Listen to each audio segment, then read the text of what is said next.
क्या हो गया दोस्त शाकरी साहब, मेरी खुशकिस्मती है कि आपने मुझे याद दिला दिया कि मुझे भी शेर सुनाने हैं।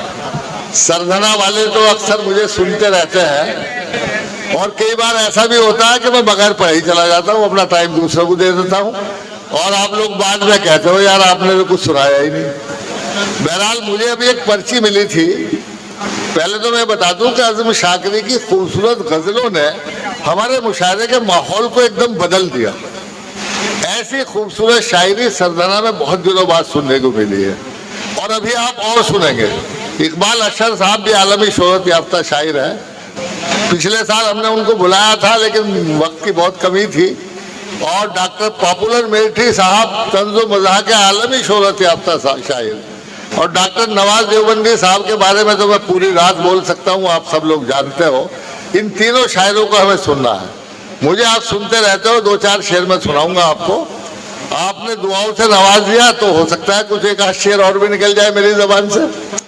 सबसे पहले कथा सुनाता हूँ जिससे मैंने अपनी गुफ्तगू की शुरुआत की थी कि ये मुशायरा मोहब्बत का पैगाम देगा, कौमी यकजहती का पैगाम देगा।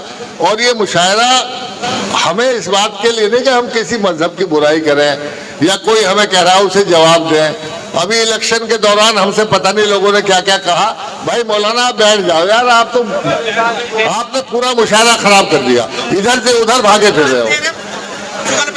देखो मैं सबसे पहले चार मिसरे सुनाता हूँ, अपने तारुफ में सुनाता हूँ इसको। अभी तारुफ मेरा करा रहे थे, इन्होंने मेरा एकदम मूड बदल दिया। चार मिसरे सुनिए, मैंने नए मुसरे कहते हैं कि मोहब्बत और वफाओं की कहानी छोड़ आते हैं। मोहब्बत और वफाओं की कहानी छोड़ आते हैं, जहां जाते हैं हम कोई निशानी छोड़ आते हैं। ऐसे सुनोगे तो नहीं सुनाऊंगा। चौथे मिसरे पे पूरा मजमा मुझे दुआएं उसे देगा, नहीं तो मैं अपना कारोबार शुरू कर दूंगा। निजामत में कर ही रहा हूँ। मोहब्बत और वफाओं की कहानी छोड़ आते हैं, जहां जाते हैं हम कोई निशानी छोड़ आते हैं। और हमें कुदरत ने बख्शी है कुछ ऐसी शान खुददारी, जरा सी बात पर हम राजधानी छोड़ आते हैं। बहुत बहुत शुक्रिया दोस्तों।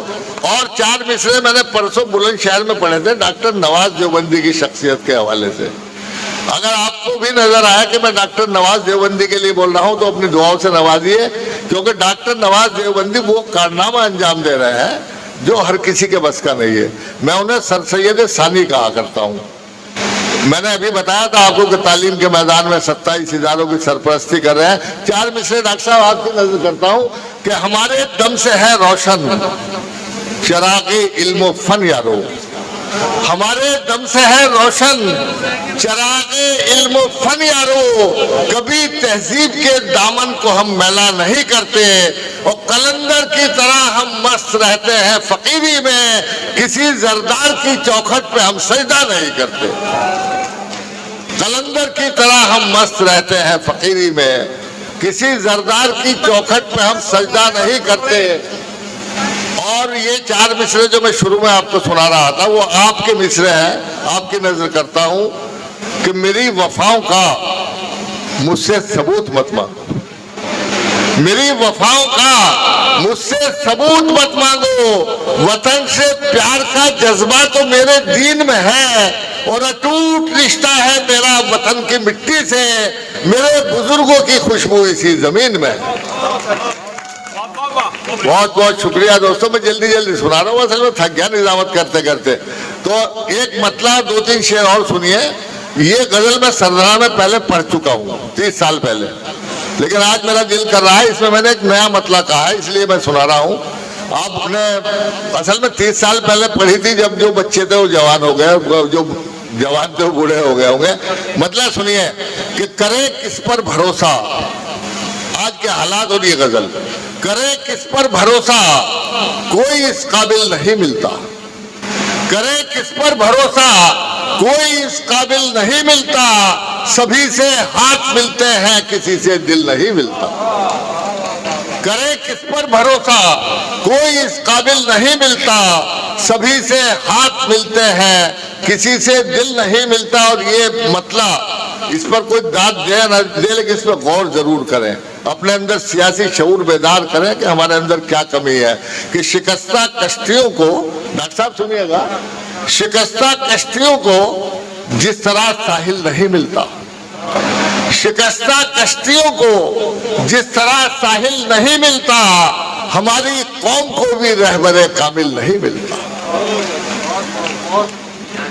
समझ में नहीं है आपके शेर? 2-4 ताली बजी है, मैंने कहा था दांत ना देना साथ ले जाना। फिर सुनिएगा, शिकस्ता कश्तियों को जिस तरह साहिल नहीं मिलता, हमारी कौम को भी रहबरे कामिल नहीं मिलता, और ताल्लुक का निभाना हमको आता ही नहीं शायद, ताल्लुक का निभाना हमको आता ही नहीं शायद, किसी से हम नहीं मिलते, किसी से दिल नहीं मिलता। और अजब दस्तूर है सागर हमारे शहर का देखो, अजब दस्तूर है सागर हमारे शहर का देखो, यहाँ लाशें तो मिलती हैं मगर कातिल नहीं मिलता। और आप इतनी मोहब्बत से सुन रहे हैं, देखो मैं 4 मिसरे वो सुनाऊंगा जो अभी तक किसी ने नहीं सुनाए। दुनिया के सबसे बड़े दहशतगर्द के नाम ये मेरे 4 मिसरे हैं, और इसमें हमारी तारीख भी है और हमारा हौसला भी।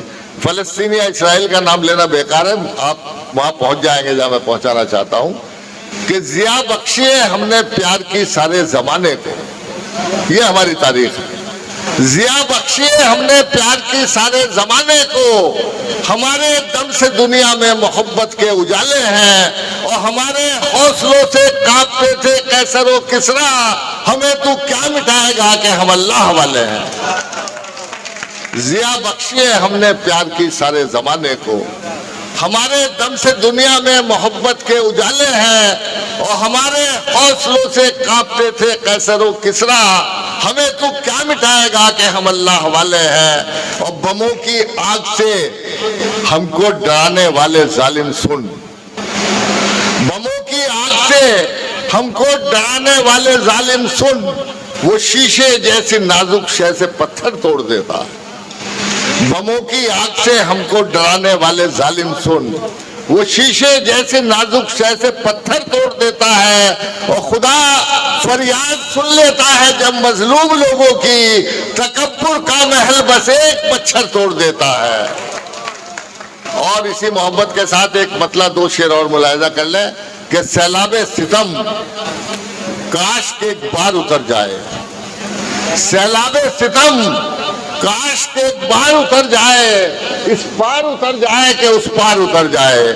और ये शेर बतौर खास मुलाहिजा करें चेयरमैन साहब, अमीन साहब, कि उस पार जलानी है हमें कश्तियां अपनी, उस पार जलानी है हमें कश्तियां अपनी, जो मौत से डरता हो वो इस पार उतर जाए। देखो ऐसे दांत दोगे तो मैं आखिरी शेर पढ़ के बैठ जाऊंगा, फिर पढ़ रहा हूं, देखो मैं थक गया हूं, तो अगर शेर सुनने हैं तो 2 शेर और पढ़ूंगा बस। उस पार जलानी है हमें कश्तियां अपनी, जो मौत से डरता हो इस पार उतर जाए, और सर मेरा कभी जुल्म के आगे न झुकेगा, सर मेरा कभी जुल्म के आगे न झुकेगा, सर तन से उतरना है तो 100 बार उतर जाए। और आखिर में इस मुशाहिदे का पैगाम, एक तवील नज़्म का आखिरी बंद पढ़ूंगा, कौमी यकजहती का मुशायरा है। अगर मैं आपको लगे कि मैं मुशाहिदे का पैगाम यही है तो अपनी दुआओं से नवाज के मुझे रुखसत कर दीजिएगा कि याद रखो हर लड़ाई जुल्म का उन्वान है। इस पैगाम की जरूरत है आज पूरे हिंदुस्तान को। याद रखो हर लड़ाई जुल्म का उन्वान है, हर तबाही दर हकीकत मुल्क का नुकसान है, और फायदा कुछ भी नहीं आपस की इस तकरार से, मिलके अपने मुल्क में रहना है सबको प्यार से, और हमने हर मुश्किल हमेशा मिलके ही आसान की। आओ फिर लिखे नई तकदीर हिंदुस्तान की, आओ फिर लिखे नई तकदीर हिंदुस्तान की। ये इस मुशाहिदे का पैगाम था। और मुझे एक पर्ची और मिली है कि इन हजरात ने भी इस मुशाहिदे को कामयाब बनाने में बड़ा ताउन किया है। राशिद कुरैशी साहब, साजिद आकिल साहब, जियाउद्दीन एडवोकेट साहब, डॉक्टर शाकिर हसन साहब, बाके पवार साहब तो दिखाई भी नहीं दे रहे मुझे, शान कुरैशी साहब, डॉक्टर जुनेद साहब तो मेरे पास में ही बैठे हैं, सुहेल शाह एडवोकेट ने तो बड़ी मेहनत की साहब, मेरे से ज्यादा मेहनत सुहेल शाह एडवोकेट ने की है। 1.5 घंटे तक मुसलसल बोलते रहे, इनके लिए जोरदार तालियां बजा दीजिए। तंसीर साहब, शाहनजर राणा साहब, सईद कुरैशी साहब, नदीम ठेकेदार साहब। अब इस समा खराशी के बाद आइए इस खूबसूरत शेरी सफर को एक कदम और आगे बढ़ा।